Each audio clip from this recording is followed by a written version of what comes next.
John, I don't know if you know about this. An upcoming new biopic on It's been martial that arts many, Stephen. I think there's legend been about Bruce 50. Lee will revolve around the superstar's most iconic movie, says producer Lawrence Gray. This is obviously That sounds interesting. an that would Ang be Lee fair. upcoming Bruce Lee biopic revolves around the making of one of martial arts legend's most iconic films. He died tragically young at the age of 32. That's mad. Those years Younger than me. were all he needed to establish a cinematic legacy that has inspired multiple generations of performers and filmmakers. Now, thanks to the Oscar-winning director of Life of Pi, iconic martial arts performer Lee will finally receive the biopic treatment, with the director's own son Mason Lee taking on the lead role.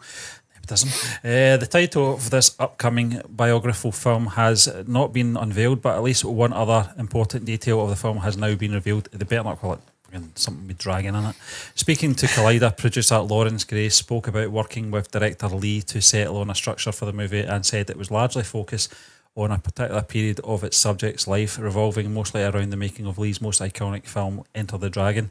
And this is what Gray had to say. He said, "What we realised was that the time period of Bruce Lee's life around the making of Enter the Dragon was a moment where so many different thematic threads were connecting, and there was a confluence of an incredible amount of drama and conflict in his life. So we used that as a sort of an axis around which to revolve his world. From there, I think the director would say it's a kaleidoscope journey through his life. It has a traditional non-narrative structure, and it's really thematically and experimentally connected." Traditional and non-narrative structure. That's really intriguing, that line. John, I mean, this is the Traditional and period that I non-narrative. suppose where Bruce Lee's life came to the forefront and for the world. Yeah, he shot into stardom. We know that he made The Big Boss, Fist of Fury. These are obviously the European and UK titles. I know obviously they were titled differently in the US, but The Big Boss, Fist of Fury, Way of the Dragon. And then he was starting the film, obviously, The Game of Death, the one with the yellow jumpsuit, and then got the call from Warner Brothers, and I'm trying to remember the director's name of Enter the Dragon. The name escapes me at the moment, can't remember. Find it in a moment. Robert Klaus. Yeah.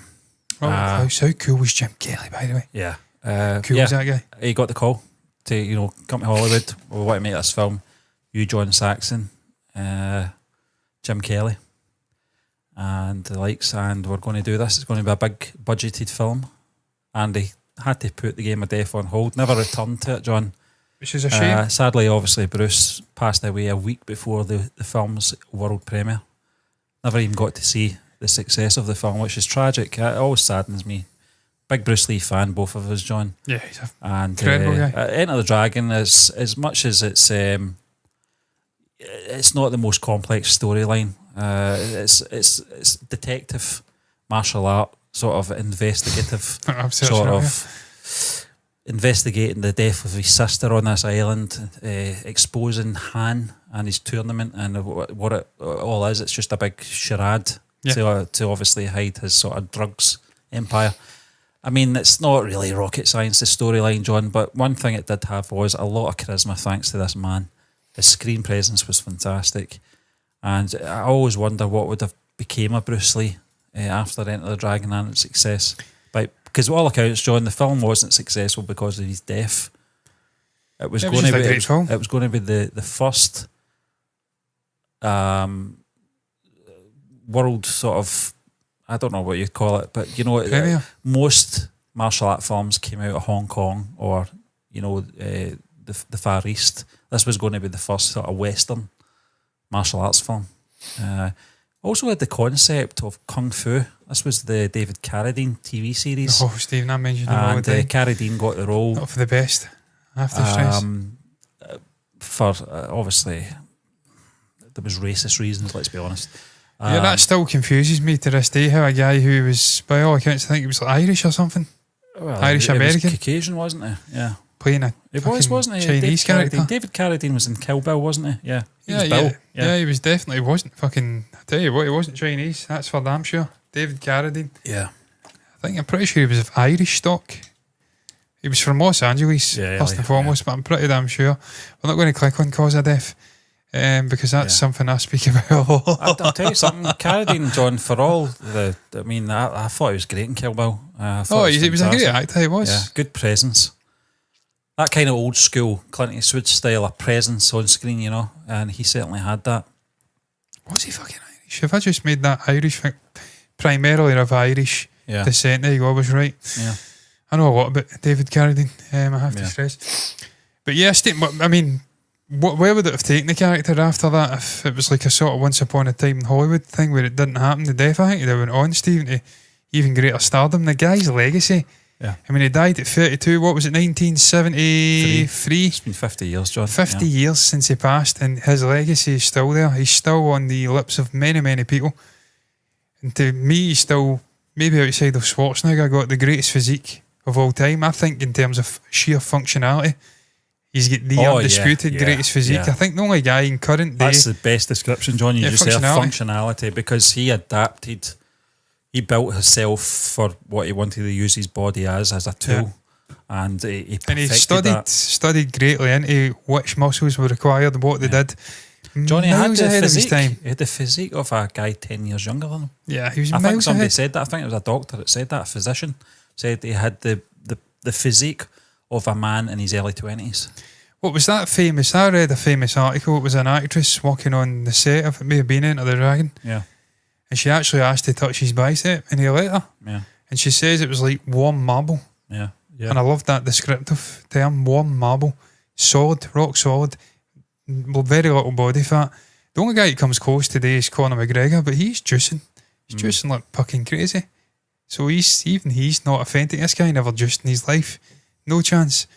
He was just iconic. So he went on to strength, Steve, and he died so young. Yeah. I mean, his legacy, he'd be one of the absolute fucking greatest martial artist actors. I think he was above that as well, let's be honest. He could have easily have been multi-genre. He was a brilliant actor. We know he was a dancer, wasn't he, before he went into acting? Well, he was a child actor, and then he was a cha-cha champion. It was crazy. And then he went to America, did a few... He was on Batman, actually, on Adam West. He played Kato. I think it was a Green Hornet he was in, but it was a crossover with the Green Hornet and Batman in one series. And there's an interesting story that Burt Ward and Bruce Lee wouldn't back down on who was going to win between Kato and Robin. And Bruce Lee's like, I'm not fucking losing to Robin. So I think they came to an agreement where it was a tie. And I completely agree with him. There's no way that man would ever lose to Robin. Have you seen Robin? He's a fucking gimp of a character. And he was right. I love the fact that even back then Robin was getting disrespected. Such a shite character. Pointless character. I mean, why do you even need him? I think it was in a few TV series. I think one of them was The Streets of San Francisco or something like that. Is that I was going to talk about that? He was wearing the sort of red tracky bottoms. Yeah. And it was quite philosophical. And some of the sort of lines that he was bringing across, and I thought, this guy's incredible. You know, was that the one? I think it was he penned treatments or scripts for an origin story, San Francisco thing. Kung Fu, yeah. Was it Kung Fu? The Carradine was stuff, that the Carradine one? But it was done really poorly, ultimately. And now we've actually got a remake. It's just dropped recently. We spoke about it years ago. They're saying inspired by Bruce Lee's writing. So at least they've acknowledged that, you know, this started with him. So, Stephen, I don't know what he'd make of this concept of taking a biopic. I'd love to see a biopic. I feel we've seen many, but not of a high standard, I have to stress. There was one about 4 or 5 years ago, wasn't there? Yeah, it wasn't great. I didn't like it. I watched it and it was really poor. The sort of biggest one that's came out over the last 30 years was Dragon, the Bruce Lee story with Jason Scott Lee. It covered most of his life, I think, from his teens right up to his death, and there was obviously the sort of hinting towards the family being cursed. Yeah. This sort of demon, and Brandon was, you know, obviously the little boy playing Brandon. The demon looked over at him as if, I'm coming for you next. And this film was actually before Brandon's death. That's fucking wild. That is wild. Yeah, you know, and that's unnerving. It's I mean, it was an okay film, but I just felt... I've not seen that. I always feel that certain people in this world just can't be portrayed. I always felt even Elvis as good as the film was, and as good as... fucking hell, Harley. As good as... I can't remember the chap's name now. Austin Butler. Austin Butler, fantastic actor, and I don't think anybody else could have done it any better. It still wasn't Elvis. And that's how I don't want to see a John Lennon biopic, because they were talking about Ewan McGregor perhaps doing one about Lennon's last 5 years, And I was like, no, just don't do it, because there's no one like him. And Bruce Lee falls into that sort of category for me. Here's the perpetrator, incidentally, for those watching. There's just no one can live up to, his charisma. No one can live up to his look. You can work out as best you can. You'll not look like this guy. No. This is a unique human being. And I just feel, I know obviously it's Ang Lee's is it his son? His son, yeah, Son, I Mason, brought him up there, yeah. Yeah, Mason, sorry. It doesn't look a huge amount. I mean, you're never going to get an exact fucking copy of someone, as you said, Stephen. It's impossible, because we're all different. But it doesn't look too close in terms of actual, just like fucking hair and everything. I don't. I mean, they've tried to do a comparison there with Bruce Lee before he became a film star, but that's not the period they wanted to take. No, I know. I was going to get into that as well, Stephen. Really, he was quite young. He does, yeah. I mean, Bruce Lee was young. He was only 32, but I mean, he's actually, I think he's a year older than what Bruce was when he died. He looks about 20. That boy. Yeah. He's born in 1990. By the way, Mason. He was born 1990. He's a year younger than me. Let that sink in. First and foremost, but Steen, I don't know how to make it. Also, as you say, that was such a fucking huge moment in his life, the Enter the Dragon stuff, because it propelled him to stardom. But then he didn't get to see it. No. So when you're using that as the sort of the narrative for a biopic, it's right at the end of his life. I mean, there was other things. You're losing so much of his life. Kind of reading books and stuff like that, sort of third party stuff about perhaps maybe allegedly, in these books, not my sayings, that there perhaps maybe have been a mistress somewhere in the background out with obviously marital relations. Well, I don't know. I mean, you just don't know, obviously with these superstars. But I mean, I don't want to see a kitchen sink drama with Bruce Lee. I'm not interested in that. So what else can you do? You just got to repeat what's been done before. I get Dragon came out 30 years ago. I think it was 92, 93 it came out. And they actually approached Brandon to play the role, and he says, that'd be a bit weird, that's like kissing your own mother. That's a cool guy. He's a lot taller as well, wasn't he? Yeah, I mean, I think he took his mother's height and obviously his father's looks, but a cool guy as well. Who's, I was shocked what happened to him as well when it happened. I remember when I found out what happened, because I loved Showdown in Little Tokyo. I obviously loved The Crow. I thought it was, and that was his moment as well. He never got to see. Again, it's almost like repeating. Yeah. So it's fucking wild. Yeah, I don't know what they'll touch on. I don't know if they'll get into the philosophy of Bruce Lee in this one, or they'll go into sort of mythology. I mean, he's such a rich life, Stephen. Even before Enter the Dragon, he'd such a rich life, such a storied life, coming from. I think he was American. He had to go to China, didn't he? Because he was shunned. I think his dad was an actor, so I think he travelled quite a bit. But he was never really born accepted. In America, yeah. He was never accepted in Hollywood. They never really wanted to cast him. He was American, yeah. Which is fucking wild. So that's a great story to tell right away, and it's something that's pertinent to modern day. We've seen this with Ki Hai Kwan being outcasted for 20 odd years, comes back and wins an Academy Award. Yeah. So that's something even today that's happening to Asian actors. And he's not even Asian, he's of Asian descent. He was an American actor. Yeah. I have to fucking stress, I don't even know if Ki Hai Kwan, incidentally, is an American actor of Asian descent. But needless to say, it's a story that's still resonating John, today. I remember we reviewed Enter the Dragon. It was the day before we found out about Black Panther. Oh, yeah. Yeah. Blank on his name. Chadwick Boseman. Chadwick, yeah. Yeah, because I remember actually. Yeah, we did it on the Friday night, and then it was a Saturday morning we found out he passed away. It's fucking wild. I always remember that. It's, just funny things like that. But I remember we did watch and we reviewed Enter the Dragon. It's a great film, John. One of my grand's favourites. Yeah. She introduced me to Bruce Lee. And I think they'll read. Sorry, I'll let you go. No, I was just going to say just everything about it, the components, the score, the music, that kind of funky sort of intro for Enter the Dragon. Fantastic. Good cast as well, John, with John Saxon in there and Jim Kelly, as I said. Jim Kelly was cool as hell. He just gave it a good sort of balance, with the sort of three leading men. You had, I think, Anna Capri, I think her name was sort of villainous lady in it, sort of right hand woman, and just I thought it was a good film. I thought it was well executed. Anna Capri, yeah. Bob Wall, he was the one with the bottles. Just an interesting concept, Stephen, as well, and that's why I like him. The actual original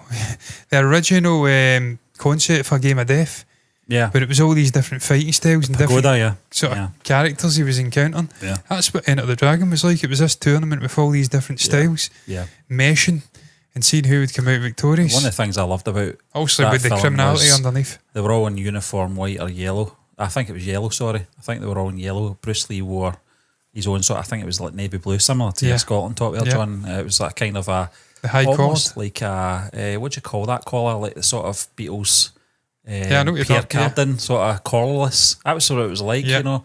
Obviously traditional Chinese robes, but just they try to make them dress like the rest, and they just gave the look to the sort of referee. I'm not wearing that. I'll wear what I want, you know. There is some moments in it as well, though, that I always laugh at. The moment where I think he kicked somebody and about 15 people fall. Yeah, that was some not even touched. Fight, yeah. Fucking brilliant moments. But also the bottle smashing moment.